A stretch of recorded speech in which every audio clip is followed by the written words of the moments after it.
প্রিয় দর্শক, চিন্তা করা যায় মানুষের জ্ঞানের বিবেকের কতটা অভাব। একজন সংসদ সদস্য একটা খেলার জার্সি পরে শপথ নিতে এসেছে। এটা কি এই সংসদকে অবমাননা করা নয়?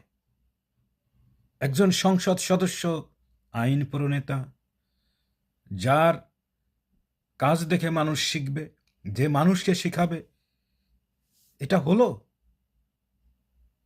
কত মানুষ কত কিছু বলছে, আমি সেই সমস্ত কথা উচ্চারণ করতে চাই না। এর কি আসলে বন্ধু বান্ধব মা বাবা নেই, যারা এতদিন তাকে পিছন থেকে ধাক্কাইছে? আমির বলেন আর যাই বলেন, জামাত এই সেই, তারা কোথায় গেল? তারা দেখে না এটা চোখে? এত বিদেশি মানুষের সামনে সারা বিশ্বে যে জিনিসটা দেখবে, এটা কোন ধরনের একটা ভদ্রতা? এটা কি জ্ঞান?